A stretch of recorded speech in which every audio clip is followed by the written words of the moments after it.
दोस्तों, टॉपर कैसे पढ़ता है? सभी टॉपर स्टूडेंट में कौन कौन सी बात समान होती है, कॉमन होती है? वह किस किस बात का ख्याल रखता है, क्या फॉलो करता है कि वह एग्ज़ाम में टॉप कर जाता है? आज के इस वीडियो में इसी बात की चर्चा करेंगे, जिससे आपको वो सारी बातों की जानकारी हो जाएगी जिन्हें टॉपर फॉलो करता है या जो बातें सभी टॉपरों में कॉमन होती हैं। सबसे पहली बात दोस्त, मेरा मानना है कि कोई भी student topper student, average student या लो स्टूडेंट नहीं होता है। बस कुछ बातें ऐसी होती हैं जिन्हें वह नहीं जानता है या फॉलो नहीं करता है। आज के इस वीडियो में हम ऐसे ही 15 टिप्स के बारे में जानेंगे जिन्हें कोई भी स्टूडेंट अपना कर, फॉलो कर, ख्याल रख कर तैयारी करे तो वह किसी भी एग्ज़ाम में टॉप कर सकता है, एग्ज़ाम को फाड़ के रख सकता है। इस वीडियो में बताए गए सभी बातों को नोट जरूर करें। नोट कहाँ से करना है वीडियो के अंत में बताया है। Number 1, set goal. अपना लक्ष्य तय करें। कहा गया है, बिना लक्ष्य के जीवन बिना पता लिखे उस लिफाफे के समान है जो कभी भी कहीं नहीं पहुंच पाता है। तो सबसे पहले आप अपने लिए एक क्लियर गोल सेट करें कि मैं पढ़कर क्या प्राप्त करना चाहता हूँ, क्या बनना चाहता हूँ, और उसको हमेशा अपने माइंड में ध्यान रखें, स्टडी करते वक्त ध्यान रखें और अनुभव करें कि वह गोल प्राप्त करने के बाद, अचीव करने के बाद हमारी लाइफ की स्थिति क्या होगी, हमारी स्थिति क्या होगी, उसको सोचो, इमेजिन करो। एक क्लियर गोल होने से हमारा मोटिवेशन बढ़ता है। आप पढ़कर क्या प्राप्त करना चाहते हैं, क्या बनना चाहते हैं, से आप पढ़ाई में फोकस और डेडिकेटेड हो पाते हैं। एक क्लियर गोल आपको एक क्लियर डायरेक्शन और रोड मैप देता है जिस पर चल करके सक्सेस अचीव किया जाता है। और ज़िंदगी में सक्सेस के लिए टैलेंट से ज़्यादा इम्पोर्टेंट सही डायरेक्शन का होता है। Right direction is more important then talent. तो दोस्तों, अपना एक क्लियर गोल बनाएं। Number 2, set achievable and realistic goals. दोस्तों, सभी सब्जेक्ट के लिए सब्जेक्ट स्पेसिफिक गोल बनाएं। अलग अलग सब्जेक्ट के लिए अपने अनुसार गोल बनाएं। गोल अचीवेबल, रियलिस्टिक होना चाहिए, मतलब जिसे आप पूरा कर सकते हैं। और रियलिस्टिक होना चाहिए मतलब क्या, कि इतना होना चाहिए कि आपने जो टारगेट बनाया, जो लक्ष्य बनाया, उसे पूरा कर सके। गोल भारी भरकम कभी नहीं बनाएं, नहीं तो गोल पूरा नहीं हो सकने पर सेल्फ डाउट होगा, कॉन्फिडेंस गिर जाएगा, अपने आप पर लो कॉन्फिडेंस होगा। इसलिए गोल को अचीवेबल, रियलिस्टिक रखना चाहिए, जिसे आप पूरा कर सके, अचीव कर सके। उसे ही टारगेट बनाकर अचीव करें, जिससे आपका कॉन्फिडेंस बिल्ड होता है, मोटिवेशन बढ़ता है और अपने आप पर सेंस ऑफ कंट्रोल का अनुभव होता है। गोल्स डेली बेसिस पर, वीकली बेसिस पर और मंथली बेसिस पर बनाना है। और रोज़ रात को सोने से पहले कल के पूरे दिन का गोल डिसाइड करना है, या सुबह उठते ही पूरे दिन का गोल डिसाइड करना है और फिर उसे पूरा करना है। और इसी तरह से पूरे मंथ और वीक का गोल डिसाइड करना है कि मुझे इस मंथ इतना इतना ये चैप्टर ख़त्म करना है, इस वीक ये टॉपिक ख़त्म करना है। इस तरह से पढ़ने से आप खुश होते हैं, आपकी प्रोग्रेस होती है, इफ़िशियंसी बढ़ती है। तो अपने गोल्स को हमेशा थोड़ा सा कम ही रखने का प्रयास करें, जो अचीवेबल हो, जिसे आप अचीव कर सकें। Number 3, create a study plan and schedule.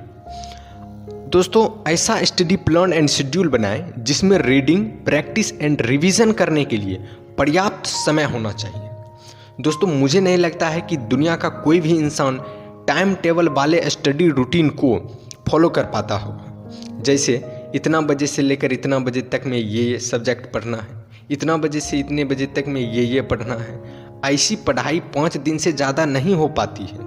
और बड़े मज़े की बात यह है कि जब हम एक सब्जेक्ट को खास पर्टिकुलर टाइम पर पढ़ने का रूटीन बनाते हैं तो हमें उस टाइम पर कोई दूसरा सब्जेक्ट पढ़ने का मन करता है, कोई दूसरा ही काम करने का मन करता है। दोस्तों, इंसानी दिमाग का कुछ फितरत ही ऐसा है कि हमेशा नए तरह से चलना चाहता है, नए को खोजता है।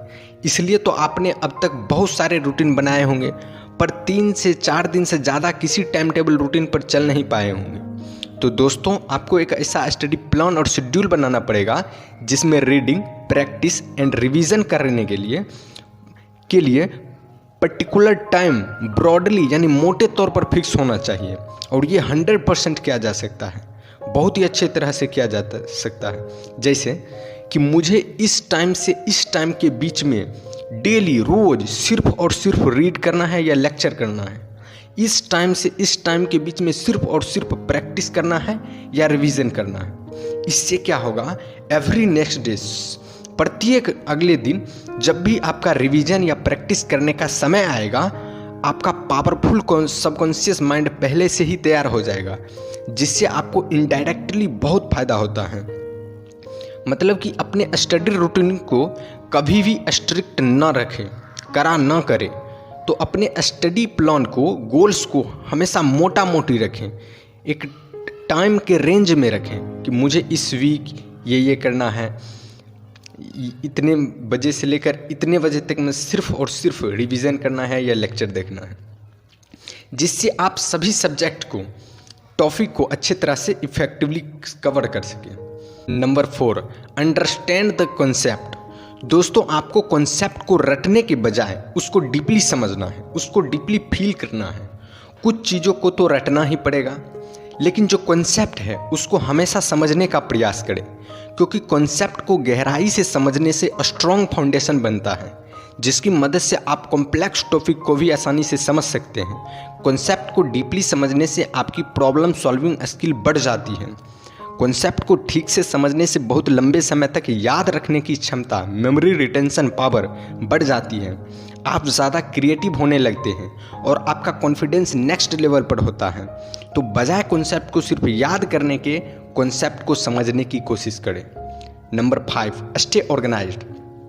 दोस्तों, आपको अपने नोट्स, असाइनमेंट्स, स्टडी मटेरियल को अच्छे से संभाल कर अच्छी जगह पर रखना है, जहां से आपको वो आसानी से उपलब्ध हो जाए। नहीं तो कभी कभी स्टडी मटेरियल नहीं मिल पाता है तो आपको बहुत गुस्सा उठता है, मूड खराब हो जाता है। अपने स्टडी मटेरियल, असाइनमेंट्स, नोट्स को ऑर्गेनाइज रखने से आपका टाइम बचता है, टाइम लॉस नहीं होता है, मूड हमेशा अच्छा रहेगा, जिससे आपकी प्रोडक्टिविटी बढ़ती है, जिससे आप और ज़्यादा इफेक्टिव वे में स्टडी कर पाते हैं। साथ ही साथ आप डिस्ट्रैक्शन से भी बच पाते हैं। तो दोस्तों, अपने स्टडी मटेरियल को ऑर्गेनाइज्ड रखें। Number 6, use active reading strategy. इसका मतलब क्या होता है? एक्टिव रीडिंग स्ट्रेटजी का सिंपल मतलब होता है अच्छी तरह से नोट्स बनाना, फिर उसको समराइज करना, शॉर्ट नोट्स बनाना, जो आपको एग्ज़ाम के नज़दीक के समय में बहुत ही ज़्यादा इम्पोर्टेंट होता है। छोटा बम बड़ा धमाका करता है। तो हाइलाइटर आदि का उपयोग करके अपने स्टडी मटेरियल को, इन्फॉर्मेशन को ब्यूटीफुल एंड अट्रैक्टिव बनाना, जिसे देखते ही पढ़ने का मन करे, दिल करे। और अगर इसी बहाने अगर दिल को पढ़ाई से प्यार हो जाएगा तो उसको भूलना भी मुश्किल हो जाएगा। तो दोस्तों, अपने स्टडी में एक्टिव रीडिंग स्ट्रेटजी को अपनाएं। Number 7, prioritise your reading. दोस्तों, आपको अपने पढ़ाई को प्रायोरिटाइज करना पड़ेगा और आपको पहचानना पड़ेगा कि आपका वीक एरिया कौन है, डिफ़िकल्ट एरिया कौन है, कौन कौन सी एरिया में आपका कमांड है, कौन कौन सी एरिया में कमांड करना है, उसको जानना पड़ेगा, जिससे पता चलेगा कि आपको ज़्यादा टाइम कहाँ देना चाहिए और कहाँ नहीं देना चाहिए। और जो भी एरिया वीक है उस पर टाइम देकर, उसको प्रायोरिटी देकर प्रैक्टिस करके, बाय प्रैक्टिसिंग उसको भी स्ट्रॉन्ग बनाना है। तो अपने पढ़ाई में स्ट्रॉन्ग एंड वीक एरिया के लिए स्पेसिफिक प्रायोरिटी सेट करें कि किस एरिया में ज़्यादा फोकस करना है, कहाँ ज़्यादा टाइम देना है। Number 1, practise regularly. दोस्तों, आपको regular quizzes, mock test and problem को सॉल्व करते रहना है, जिससे पता चला गया कि आप कितने गड्ढे में हैं, और फिर इस जरिए से आपको अपनी वीक एरिया पर काम करने का अवसर मिलेगा, वीक एरिया को स्ट्रॉन्ग करने का अवसर मिलेगा। और जितनी प्रैक्टिस करोगे उतना ही निखरोगे। Practice makes the man perfect. तो अपने को रेगुलर प्रैक्टिस करते रहना है। Number 9, take breaks. दोस्तों, आपको हमेशा 40 से 60 मिनट के बीच में 5 से 6 मिनट के लिए ब्रेक लेना है, जिससे आपका माइंड रिफ्रेश हो जाएगा, माइंड ताज़ा रहेगा। इस बीच ध्यान रखना है, किसी से भी बात नहीं करना है, अपने आप को शांत महसूस करना है कि मैं शांत हूँ, मैं बिल्कुल शांत हूँ। इस बीच आप सिर्फ पानी पी सकते हैं, 1 गिलास तो पानी जरूर पी। लंबी लंबी सांस या अनुलोम विलोम कर सकते हैं, हल्का म्यूजिक सुन सकते हैं, क्लासिकल म्यूजिक सुने। क्लासिकल म्यूजिक क्या होता है, यूट्यूब पर सर्च करें, लिरिक्स वाला म्यूजिक नहीं सुने जो आपका ध्यान भटकाता। क्लासिकल म्यूजिक सुनने से आपका मन बिल्कुल शांत हो जाता है, जिससे आप एक वक्त भी बोरिंग फील नहीं करोगे और लंबे समय तक पढ़ाई मजे से एफर्टलेस होगी। तो दोस्तों प्रत्येक 1 घंटे में 5 से 7 मिनट के लिए ब्रेक जरूर लें। Number 10, stay focused and avoid distraction. आपको अपने लक्ष्य पर हमेशा फोकस रहना, अपने लक्ष्य को हमेशा माइंड में ध्यान रखना और जितना हो सके सोशल मीडिया, टीवी, मोबाइल आदि का कम से कम यूज करें भी तो अपने बेनिफिट के लिए, अपने आप को प्रोडक्टिव बनाने के लिए यूज करें, वरना अवॉइड करें। डिस्ट्रैक्ट करने वाली चीज से खुद को डिस्ट्रैक्ट कर ले तो आप हमेशा मोटिवेटेड रह पाएंगे। Number 11, stay motivated. पढ़ाई में हमेशा मोटिवेटेड रहने के लिए अपने आप को रिवॉर्ड, इनाम देना शुरू कर दीजिए। जैसे अगर आपने किसी टॉपिक या किसी चैप्टर का गोल या आज का गोल डिसाइड किया और उसे पूरा कर लिया तो अपने आप को रिवॉर्ड दीजिए, उससे खुशी मिलती है, सेंस ऑफ अचीवमेंट फील होता है। वह रिवॉर्ड कुछ भी हो सकता है, जैसे अगर आपको कुछ फेवरेट खाना पसंद है तो उस बनाए गए गोल को, टारगेटेड गोल को अचीव करने के बाद उसे खा सकते हैं। अगर आपको कुछ एक्टिविटी करना पसंद है तो आप वह कर सकते हैं। अगर आपको कुछ सोशल मीडिया चलाना है, मोबाइल पर कुछ देखना है या म्यूजिक सुनना है तो आप वह कर सकते हैं, जिससे आप हमेशा मोटिवेटेड रहेंगे और पढ़ाई में फोकस और एफिशिएंसी बनी रहेगी। गोल्स को अचीव होने के बाद हमेशा अपने आप को रिवॉर्ड देना शुरू कर दीजिए, बस रिवॉर्ड मनपसंद होना चाहिए, तो आप पढ़ाई में हमेशा मोटिवेटेड रहेंगे। Number 12, avoid procrastination. दुनिया में अधिकांश सपने टाल मटोल यानी प्रोक्रेस्टिनेशन की आदत ने ही तोड़े हैं, तो इससे डील कैसे किया जाए? प्रोक्रेस्टिनेशन यानी टाल मटोल हम 3 कंडीशन में करते हैं या होता है। पहला, जब हमें कोई चीज़ भारी लगता है। एग्जाम्पल के लिए आप अपने लिए भारी सब्जेक्ट को पढ़ने से टालते रहते हैं, हमेशा उसे कम पढ़ते हैं या लास्ट में पढ़ते हैं।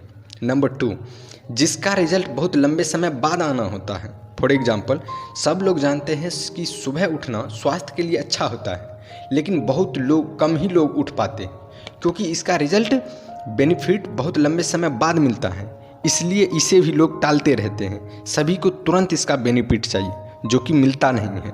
ठीक इसी तरह आपकी पढ़ाई का रिजल्ट साल के अंत में होना है, इसलिए आप भी उसे टालते रहते हैं। नंबर 3, जिसकी इम्पोर्टेंस हमें समझ नहीं आता है या जिसकी इम्पोर्टेंस हमें ज़्यादा नहीं होती है। तीसरा एग्जाम्पल, जब हमें किसी चीज़ की इम्पोर्टेंस ज़्यादा नहीं होती है तो वहाँ भी प्रोक्रेस्टिनेशन होता है। इम्पोर्टेंस जहाँ समझ आ जाती है तो फिर वहाँ पर प्रोक्रेस्टिनेशन नहीं होता है। जैसे आप किसी जंगल में खो गए हो, आपको उस जंगल में खूब ज़ोर से प्यास लगा हो और आपको पानी न मिल रहा हो, तो आप उस वक्त ये नहीं कह पाएंगे अरे यार छोड़ देते हैं, एक्सक्यूज़ ना बनाएंगे कि अरे यार पानी नहीं मिल रहा है, तो यहाँ पर भी प्रोक्रेस्टिनेशन नहीं होगा क्योंकि आपको इम्पोर्टेंस समझ आ रहा है। तो दोस्तों, टाल मटोल का एक्चुअल इलाज क्या है? प्रोक्रेस्टिनेशन का बढ़िया इलाज है, आप क्या कर रहे हैं, जो कर रहे हो उसके इम्पोर्टेंस को समझो, अपनी पढ़ाई के इम्पोर्टेंस को समझो, हार्ड या भारी काम को सबसे पहले करें, मतलब जो सब्जेक्ट हार्ड लगता है उसे सबसे पहले पढ़ें। अपने गोल्स को स्मॉल पार्ट में डिवाइड करें, फिर उसे टारगेट बनाएं, फिर उस टारगेट को अचीव करें और रिवॉर्ड दें, जिससे आपको लगातार इंस्टेंट रिजल्ट भी मिलता रहता है। टाल मटोल कभी नहीं होगा क्योंकि आपको इंस्टेंट रिवॉर्ड एंड सेटिस्फैक्शन मिल रहा है। सुबह उठने की आदत में इंस्टेंट रिवॉर्ड नहीं मिलता है, इसलिए बहुत लोग टाल मटोल करते। तो इस तरह से टाल मटोल का दोस्तों इलाज करें अपने आप को रिवॉर्ड देकर। Number 13, review regularly. अपने नोट्स और समरी को बार बार देखते रहें, जिससे आप पूरी तरह से सुनिश्चित हो जाएं कि मेरा पूरा स्टडी मटेरियल कंप्लीट है, कॉन्फिडेंस आएगा। अपने स्टडी मटेरियल को डेली रिव्यू करते रहें। डेली रिव्यू करने से रिटेंशन पावर बढ़ती है, नॉलेज में क्या गैप है, क्या कमी है पता चलता है, आप पढ़ने के लिए प्रेरित होते हैं, रीइंफोर्स होते हैं, जिससे एग्जाम में इम्प्रूवमेंट आता है, अच्छे मार्क्स आता है, एक स्ट्रॉन्ग फाउंडेशन बनता है। तो अपने नोट्स, स्टडी मटेरियल और समरी को रेगुलर देखते रहे, याद करते रहे, मेमोराइज करते रहे। Number 14, seek help. दोस्तों, आपको जब भी हेल्प की ज़रूरत हो, हेल्प ज़रूर लें। हेल्प लेने में कभी भी हेजिटेट नहीं होना है। जब भी कोई टॉपिक आपको समझ ना आ रहा हो, आपको गाइडेंस की ज़रूरत हो, क्लैरिफिकेशन की ज़रूरत हो, तो अपने टीचर, क्लासमेट्स या ट्यूटर से ज़रूर मदद लें। Number 15, take care of yourself. Most important, अपने स्वास्थ्य का अच्छी तरह से ख्याल रखें, पर्याप्त स्लीप लें, एक्सरसाइज करें एंड हेल्दी फूड का सेवन करें। फास्ट फूड, जंक फूड बिल्कुल ना खाएं, कभी ना खाएं। तो दोस्तों ये सभी बातें ऐसी हैं जिन्हें टॉपर फॉलो करता है या टॉपरों में कॉमन पाई जाती हैं। इन सभी बातों को अगर आप ध्यान रखें, ख्याल रखें और फॉलो करें तो आपको टॉपर बनने से कोई रोक नहीं सकता है और आप एक टॉपर के साथ साथ एक अच्छे इंसान भी बन जाएंगे। इन सभी बातों का शॉर्ट नोट्स डिस्क्रिप्शन में दिया गया है, दोस्तों ज़रूर नोट कर लीजिए। जहाँ भी समझ ना आया हो फिर से वीडियो देख लें। दोस्तों अगर यह वीडियो इन्फॉर्मेटिव लगा हो, नॉलेजेबल लगा हो, आपको पसंद आया हो तो चैनल को सब्सक्राइब करें, अपने दोस्तों के साथ वीडियो को शेयर करें। बहुत बहुत धन्यवाद।